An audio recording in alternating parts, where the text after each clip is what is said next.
Unscripted.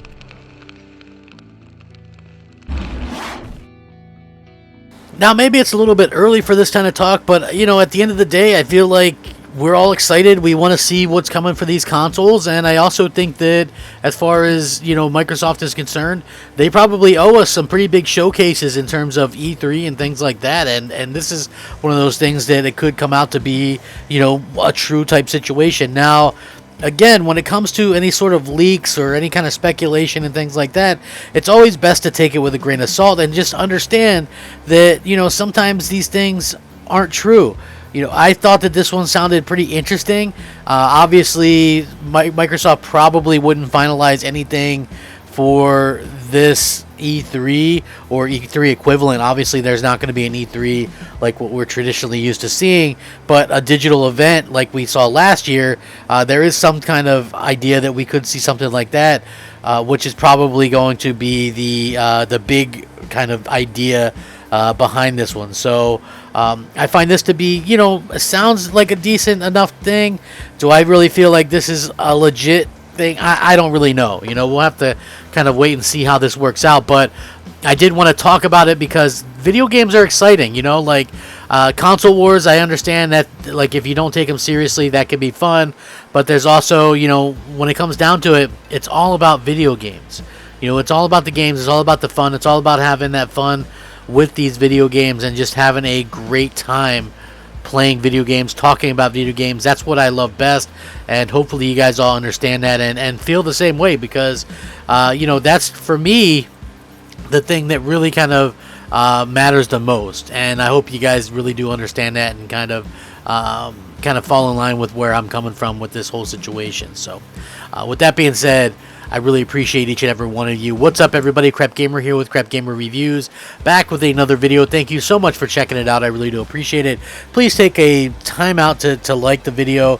That's all I ask. You know, I'm rebuilding my channel. I understand that takes time and patience, so please take a little bit to at least you know, do that for me.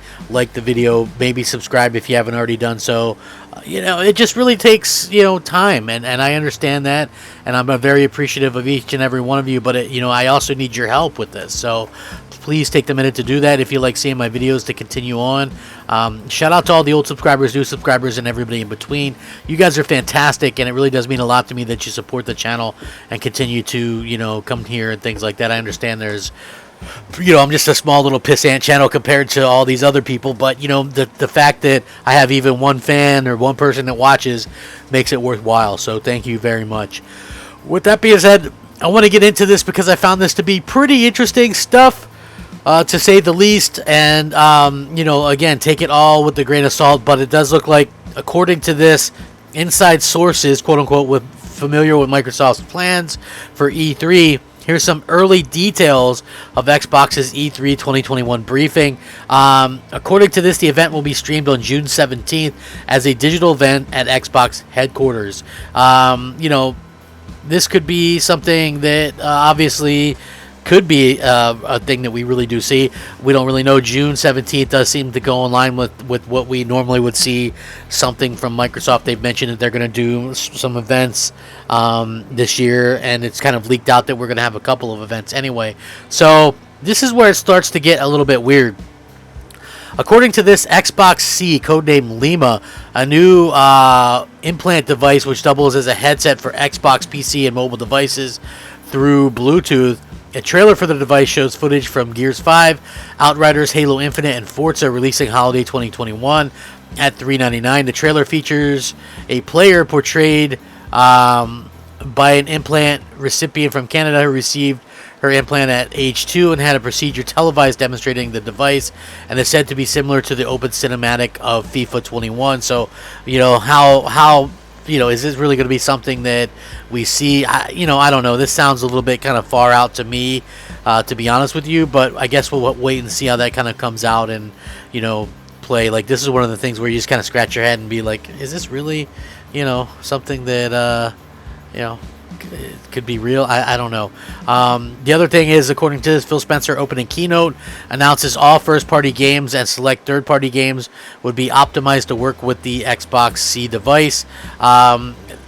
then we see Halo Infinite 343, new 20-minute gameplay presentation, including multiplayer gameplay, releasing October 29th, beta during summer 2021, which would be on cloud, console, PC, and Game Pass.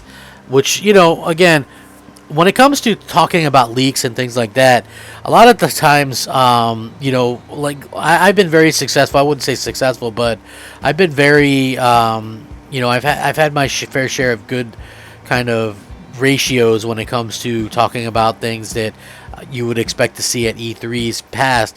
And one of the easiest things to do about that, and ways to achieve that with your prognostication and guesses about what's going to come and be shown at E3, is to, one, either know somebody who knows something about it, or two, just use some common sense. So common sense would dictate that 343 is going to show off Halo, since it was supposed to come out last year and it's going to come out this year. And obviously they're going to have something to showcase.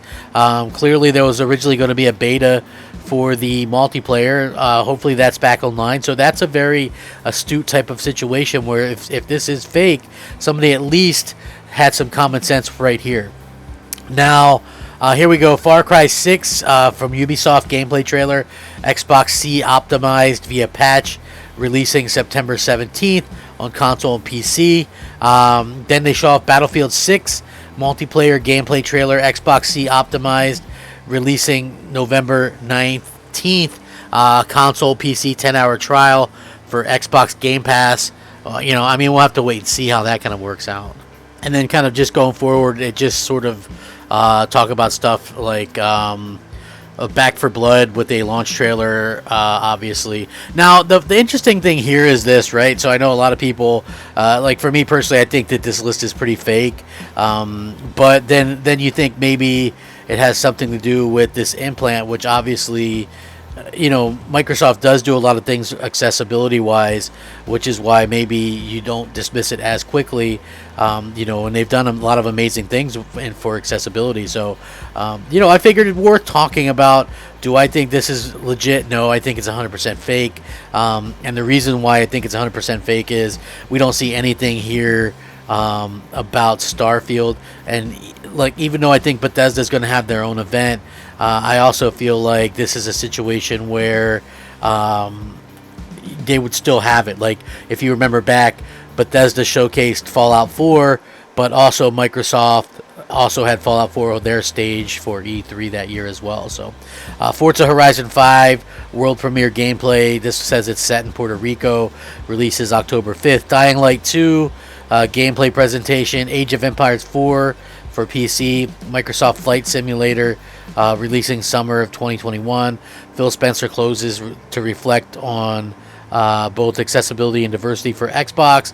And then Gears 6 teaser trailer planned for release fall of 2021. Now, like I said, do I believe any of this stuff? No, I don't think that this is this happens to be true at all. I just think that it's something that, obviously was just interesting to kind of talk about and maybe kind of start touching base, because obviously the planning features are probably getting pretty close to being around for these consoles and things like that for E3 or for any kind of digital event or what have you. So, we'll have to wait and see how that kind of works out.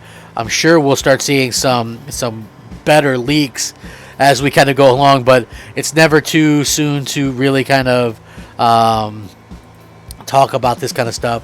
And leak season is here, people, from a lot of different reasons. So yeah, I think it's going to be very interesting to see how this kind of works out long term.